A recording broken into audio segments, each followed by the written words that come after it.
Hello बच्चों, good morning. तो आज मैं आपके सामने संधि का ही दूसरा भाग लेकर आई हूँ। और इससे पहले मैं आपको बता दूँ कि इससे पहले मैंने पिछले वीडियो में दीर्घ संधि के बारे में डिटेल में बात की थी, है ना। और इसलिए मैंने हर एक वीडियो में एक ही संधि अच्छे से डिटेल में समझाई है ताकि कोई कन्फ्यूज़न ना हो, राइट। अब इस वीडियो में मैं गुण संधि बहुत ही डिटेल में समझाऊंगी ताकि आपको छोटी से छोटी बात भी समझ में आ जाए, ठीक है।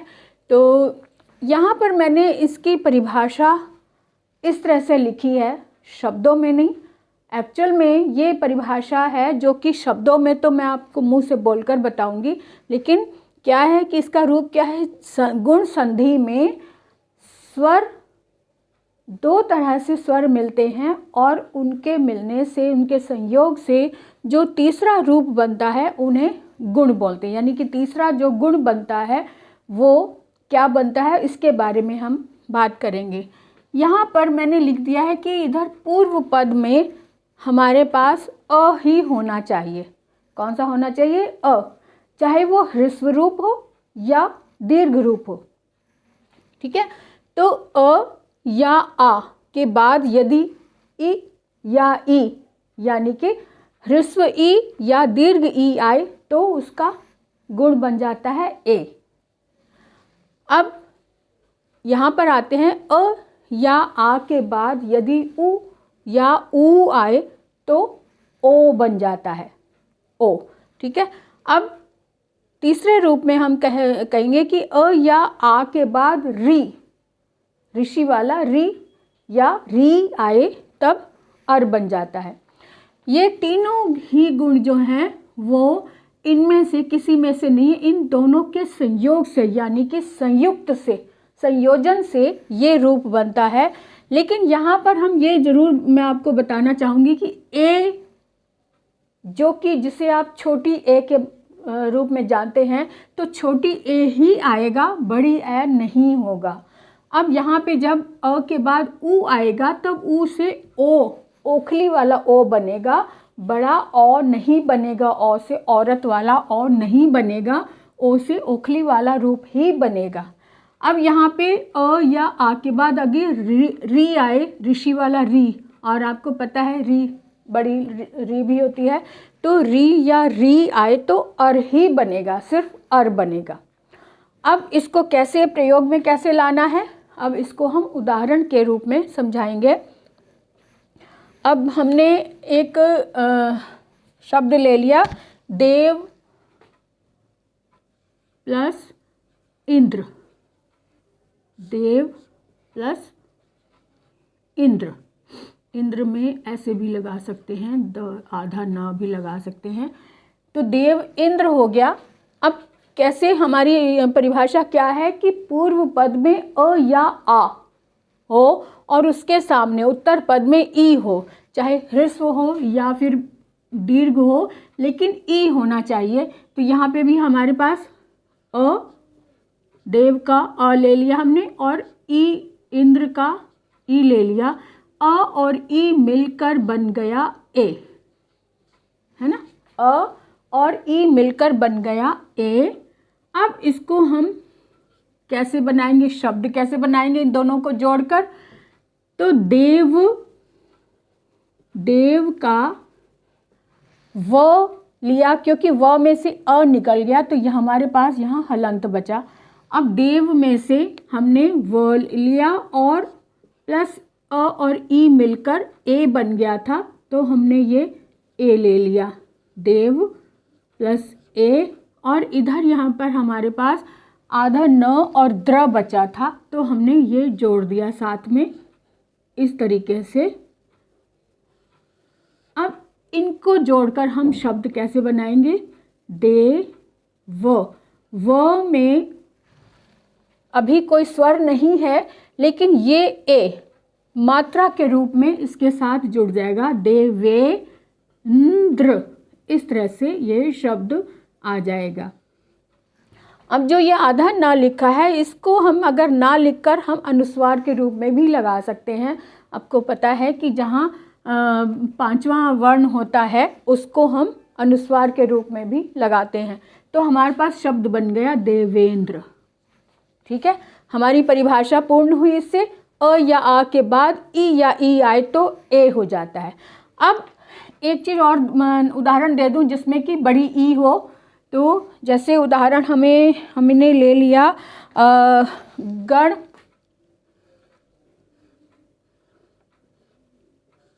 प्लस ईश, गण प्लस ईश। अब यहाँ पे दीर्घ ई आया है लेकिन यहाँ पर ह्रस्व अ ही है। ह्रस्व अ के सामने दीर्घ ई आ गया तब भी हमारे पास जो गुण बनेगा वो ए ही होगा, है ना। यहाँ पर ए ही आएगा हर हाल में। अगर पूर्व रूप में अ है, अ या आ है, उसके बाद अगर ई आया है तो ए ही रूप बनेगा, चाहे ई दीर्घ हो या चाहे ई ह्रस्व हो। ठीक है, अब बिल्कुल इसी तरह से हम ऐसे शब्द बना लेंगे। इसका गण में से, गण में हमने ये अ नीचे ले लिया था तो यहाँ पर हमारे पास हलंत बचा और इन दोनों के मेल से ए बना तो प्लस ए लगा लिया और प्लस श, क्योंकि हमारे पास ई का, ईश का ई हमने नीचे ले लिया था तो यहाँ पे सिर्फ श बचा है तो इस श को हमने यहाँ ले लिया। अब इसको हमने शब्द में बदला तो कैसे बनेगा, ग ण में हमने हलंत लगा हुआ अभी क्योंकि इसमें से हमने स्वर निकाल लिया था। अब इसमें स्वर जो है वो ए को जोड़ देंगे और जो ए जुड़ेगा वो मात्रा के रूप में इसके साथ मिल जाएगा और हमने ये वाला श इसके साथ लगा दिया तो हमारे पास शब्द बन गया गणेश। ठीक है, बिल्कुल अच्छे से समझ आ गया ना। अब हम एक उदाहरण दीर्घ आ वाला भी ले लेते हैं ताकि वो भी ठीक से समझ आ जाए। तो हमने ले लिया बड़ा दीर्घ आ वाला रूप ले लिया, राजा, राजा प्लस इंद्र। ठीक है, राजा प्लस इंद्र ले लिया। अब इस तरफ भी दीर्घ आ गया तो दीर्घ आ ले लिया और इसका ई का, इंद्र का ई ले लिया, तब भी इन दोनों के मिलने से बना हमारे पास ए ही बनेगा। चाहे इधर दीर्घ आ हो गया तब भी या ह्रस्व आ हुआ तब भी, लेकिन इसके इस तरफ उत्तर रूप में ई अगर है, आ के साथ में अगर ई आया है तो हर हाल में जो रूप बनेगा वो ए ही बनेगा। ठीक है, अब बिल्कुल इसी तरह से हमारा शब्द भी तैयार होगा। राजा का, राजा में से आ ले लिया था हमने तो बना हमारे पास राज और आ और ई मिलाकर हमारे पास बना ए गुण बना और इधर बचा था इंद्र, तो इनको मिलाकर हमने शब्द बना दिया रा ज में ए को ए की मात्रा के रूप में मिला दिया और ये बन गया राजेंद्र। ठीक है, क्लियर हो गई ना बात। अब हम आते हैं ऊपर कि अगर अ या आ के साथ ऊ आए तो इस डेफिनेशन के अनुसार बन जाता है ओ। तो इसको हम कैसे लेंगे, इसको हम पहले रब कर दें फिर हम आगे बात करते हैं स्पष्ट रूप से। ब्लैक बोर्ड छोटा होने के कारण मिटाना पड़ता है थोड़ा थोड़ा। तो अब हम ऊ की बात करेंगे कि ऊ को हम कैसे लेंगे। अ के साथ अगर ऊ मिल जाता है तो हम शब्द कैसे लेंगे। हमने शब्द लिया, यहाँ से शुरू करते हैं ताकि पूरा आ जाएगा। तो अ और ऊ का मिलाकर हमने ले लिया, हमने शब्द लिया उत्तर, उत्तर प्लस उत्तर, है ना। तो यहाँ पर है र अ की आवाज़ आ रही है तो अ है इधर, और इस तरफ उत्तर पद में हमारे पास है उ। अ और उ मिलकर बन गया ओ, मिलकर बन गया ओ। ये चीज़ हमारे पास आ गई ओ की, तो हमारा शब्द क्या बना? उत्तर प्लस ओ, ये वाला हमने ओ ले लिया क्योंकि अ और उ मिलकर ओ बन गया, तो इसलिए हमने ओ लिया। और प्लस ये तर, क्योंकि उत्तर का उ हमने नीचे ले लिया था, तो अ और उ मिलकर बन गया ओ। अब हमारे पास शब्द बना उत्तरो, र में हमने ओ मात्रा के रूप में लगा दिया, उत्तरोत्तर। ठीक है, उत्तरोत्तर। अ के बाद अगर उ आए तो इसका गुण बन जाता है ओ, इसलिए हमारे पास शब्द तैयार हुआ उत्तरोत्तर। र में ओ मिल गया, ओ मात्रा के रूप में लग गया, तो शब्द बन गया उत्तरोत्तर। अब हम एक और शब्द ले लेते हैं, जल प्लस ऊर्मी। यहाँ पे दीर्घ ऊ आया है, यानी बड़ा ऊ आया है, तब भी इसका संयोजन जो संयुक्त बनेगा वो ओ ही बनेगा, क्योंकि इसके पूर्व रूप में अ है और उत्तर रूप में दीर्घ ऊ है। तो इनको दोनों के संयोग से हमारे पास जो तीसरा गुण बना वो बना ओ। अब इसमें भी हम शब्द बिल्कुल वैसे ही लगाएंगे, जल प्लस ओ, ये वाला ओ, और प्लस उर्मी। उर्मी का ऊ तो हमने नीचे ले लिया था, तो हमारे पास बचा यहाँ पर रमी। ये अब इन तीनों के मिलने से हमारे पास शब्द तैयार हुआ, जल, ल में से हलंत हटा दिया और ओ की मात्रा इसमें लगा दी, इस ओ को इसमें मिला दिया मात्रा के रूप में, तो हमारे पास शब्द तैयार हुआ जलोर्मी। ठीक है, जलोर्मी। जल उर्मी से शब्द बना जलोर्मी। अब आते हैं, एक और नया शब्द ले लेते हैं। शब्द हमने लिया महा उत्सव। महा प्लस उत्सव।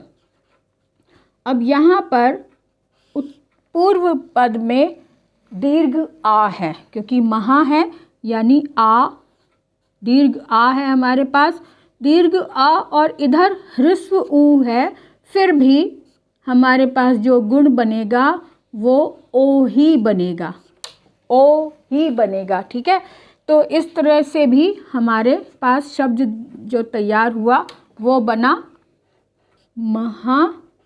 महा में से आ ले लिया था, तो यहाँ पर हलंत बचा, प्लस ओ, जो इनके दोनों के मिलने से ओ बना, प्लस ओ, और प्लस ऊ हमने नीचे ले लिया था, यहाँ पे सिर्फ ये बचा सब, आधा त, स और व। ठीक है, अब इनके मिलने से हमारे पास शब्द कौन सा तैयार हुआ? मह। ह में ओ को हमने मात्रा के रूप में लगा दिया, तो महो, और ये सब इसके साथ लगा दिया, तो महोत्सव, ये शब्द तैयार हो गया। ठीक है, अ और ई वाला भी हमने समझ लिया, और अब हमने ऊ वाला भी समझ लिया। अब हम चलेंगे री के लिए। इसमें आपको ये बात समझ में आ गई ना कि उत्तर पद में या पूर्व पद में जो हमारे पास स्वर हैं, अगर पूर्व पद में अ आया है तो अ ह्रस्व हो या दीर्घ हो, बस आ होना चाहिए। उसके साथ में अगर ई है, चाहे वो ह्रस्व हो या फिर वो दीर्घ हो, लेकिन ई होना चाहिए। अ के साथ अगर ई आया है तो ए बन गया। अ के साथ यदि ऊ आया है, चाहे वो दीर्घ हो चाहे वो ह्रस्व हो, लेकिन उसका रूप जो दोनों को मिलाकर जो गुण बनेगा वो ओ ही बनेगा। स्वर दीर्घ हो या ह्रस्व हो, लेकिन उसी कैटेगरी का इधर अ है तो अ ही होना चाहिए, और दूसरी तरफ ऊ है, चाहे वो ह्रस्व हो या दीर्घ हो, लेकिन इन दो अ और ऊ को मिलाकर बनेगा ओ। उसके बाद आता है अ या आ के बाद अगर री आया है तो अर बनेगा। और अर कैसे बनेगा, इसके भी उदाहरण हम देख लेते हैं। और ऋषि वाले उदाहरण देख लेते हैं। हमारे पास शब्द आया, शब्द हमने लिया, विच्छेद रूप हमने लिया महा प्लस ऋषि, ठीक है, ऋषि लिया। अब यहाँ पर दीर्घ आ आया है, महा का आ ले लिया, और इधर री। इस शर्त के अनुसार अ के बाद यदि री आता है तो गुण बन जाता है हमारे पास अर, र में हलंत है अर। अब इनका शब्द कैसे बना, महा में हलंत है क्योंकि आ इधर आ गया, प्लस अर बन गया, इन दोनों के मिलन से अर बना, तो अर यहाँ पे लगा दिया हमने, और प्लस शी, क्योंकि ऋषि का री हमने नीचे ले लिया तो ये शी बना। अब इनका शब्द कैसे तैयार होगा, म ह में ये अ जुड़ गया तो हलंत हट गया तो अ, और जो ये र है, जो ये र हलंत वाला है, क्योंकि इसमें स्वर नहीं है इसलिए इसको हम ऊपर ऋषि के ऊपर इस तरह से लगा देंगे, तो शब्द बन गए हमारे पास महर्षि। अर है तो अर की साउंड आएगी महर्षि, महर्षि से महर्षि बन जाएगा, ये इस तरीके से, ठीक है। एक और उदाहरण ले लेते हैं महर्षि ऋषि जैसा ही। शब्द हमने ले लिया देव प्लस ऋषि, देव ऋषि, तो ये शब्द बना हमारे पास देव ऋषि। अब इसमें यहाँ पर दीर्घ आ था लेकिन यहाँ पर ह्रस्व आ आया है, फिर भी जो दोनों से संयोग से जो तीसरा रूप बनेगा वो अर ही बनेगा, इस तरह से ये अर बन गया। अब इसमें भी वही चीज आ जाएगी, देव व में अभी हलंत है, प्लस अर बन गया अर, और प्लस शी, बिल्कुल इसी तरह से देव व में अ मिल गया तो हलंत हट गया, देव और र जो है वो ऊपर चला जाएगा श के साथ, क्योंकि र में स्वर नहीं है, तो देवर्षि ये शब्द बन गया। क्लियर हो गया ना। यहाँ पर दीर्घ आ रहा था, इसके साथ में री है लेकिन अर ही बना। यहाँ पर ह्रस्व आ आया है लेकिन इसके साथ री आया है तो रूप अर ही बना। महर्षि और देवर्षि इस तरीके से शब्द बने हमारे पास। तो मुझे लगता है कि क्लियर हो गया होगा, और शायद और लेने की ज़रूरत नहीं है क्योंकि सभी में ऋषि शब्द आ रहा है। तो अब ये क्लियर हो गई ना बात। अब क्या कि ये तो हमने लिया विच्छेद शब्द का संधि रूप, संधि बनाई। अब इनमें ही संधि शब्दों से भी तोड़ा कैसे जाता है, ये हमने विच्छेद शब्द लिया था, विच्छेद रूप लिया था, उत्तर प्लस उत्तर, ये विच्छेद रूप बोलते हैं। अब संधि से विच्छेद कैसे करेंगे वो भी एक मैं तरीका बता दूं आपको, कि इसमें ज़्यादा समय नहीं लगेगा समझने में। कि अब जैसे हमने शब्द लिया, शब्द ले लिया हमने परोपकार, है ना, परोपकार, ये संधि है, ये शब्द संधि वाला है, इसको हमने विच्छेद करना है। तो प्रश्न एग्ज़ाम में दो तरह से प्रश्न आते हैं, एक में संधि कीजिए और दूसरा संधि विच्छेद भी कीजिए। तो दोनों तरह से हमें नियम पता होने चाहिए। अब ये नियम हमने समझाए, समझ में आ गए। अब इन्हीं नियमों को ध्यान में रखते हुए हम विच्छेद भी कर सकते हैं। अगर हमें ये नियम समझ में आ गए तो हमें विच्छेद करने में समय नहीं लगेगा। वो कैसे? क्योंकि ये ओ आया है परोपकार, है ना। हमने यहाँ पे पढ़ा था कि अ के बाद अगर उ आए तो ओ बन जाता है। यहाँ पर भी ओ है तो हम फौरन समझ लेंगे कि इसको विच्छेद इस तरह से करेंगे, पर, और ये जो ओ है इसको हम उ में बदल देंगे, उपकार, पर उपकार।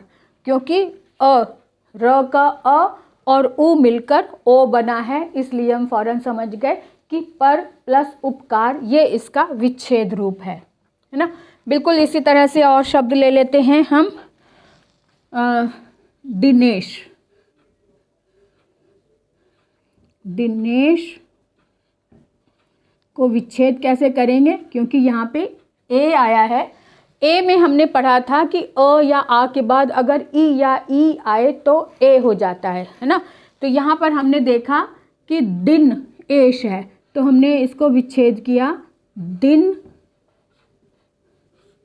प्लस ईश, दिन प्लस ईश, ये इसका विच्छेद रूप हो गया। जब हम इसको वापस संधि करेंगे तो दिन का अ और ईश का ई मिलकर अ और ई मिलकर ए हो जाता है, तो इसलिए दिनेश शब्द बन गया, है ना। ठीक है ना, समझ आ गया अच्छे से। परोपकार से हमने पर और उपकार रूप में विच्छेद किया, दिनेश से हमने दिन और ईश के रूप में विच्छेद किया। इसी तरह से अगर हम कहें सप्तर्षि, सप्तर्षि, अब ऋषि वाला भी एक ले लेते हैं, तो इसको हम कैसे विच्छेद करेंगे? सप्तर्षि है तो इसको कैसे किया? सप्त, सप्त प्लस ये जो अर है तो इसमें से हमने ये ऋषि ले लिया, सप्तर्षि, क्योंकि अ और री मिलकर अर बनता है। अर बनने से सप्तर्षि, त और र, तर, त में अ और अर मिलकर अर हो गया। तो सप्त, इसका जो विच्छेद रूप होगा वो होगा सप्त ऋषि। इस तरह से सप्त ऋषि इसका विच्छेद रूप हो गया। ठीक है, अब इस तरह से हमने तीनों ये शब्द ले लिए और हमारे पास गुण संधि के सारे उदाहरण हो गए। सारे तो नहीं, लेकिन जो मेन उदाहरण वो हमने ले लिए। अब आपने क्या करना है, इसको और परिपक्व करने के लिए और अध्ययन करने के लिए और समझने के लिए आपको बहुत सारे उदाहरण लेने हैं। उदाहरण लो और उनको संधि विच्छेद करके संधि करो और संधि वाले रूप लेके उनका विच्छेद करके देखो, तो आपको सारी बारीकियां ठीक से समझ में आ जाएंगी। और पिछला जो हमने दिया था दीर्घ संधि, इसका भी साथ साथ अध्ययन करते रहो। और सबसे बड़ी बात है कि अगर आपको कुछ भी थोड़ा सा भी डाउट है तो आप कमेंट बॉक्स में ज़रूर लिखो बेटा, ज़रूर लिखो, तभी तो मुझे समझ में आएगा कि आपको समझ में आ रहा है या नहीं आ रहा। जो भी आपकी प्रॉब्लम हो, आप कैसा भी प्रश्न आपके मन में उभरता है, आप ज़रूर लिखें और आपको अवश्य उत्तर मिलेगा। और बिल्कुल इसी तरह से पहले कि जैसे मैं यही कहूँगी कि सब्सक्राइब ज़रूर करें, अपने दोस्तों को शेयर भी करें, और अगर ये पसंद आता है, आपको अच्छे से समझ में आ रहा है, तो लाइक ज़रूर करें। ठीक है, तो अगला वीडियो जो मैं बनाऊंगी उसमें हम बनाएंगे इसका जो गुण संधि के बाद आएगा क्या, वृद्धि संधि। वृद्धि संधि के रूप में हम डिटेल में बात करेंगे। तो तब तक के लिए बाय बाय।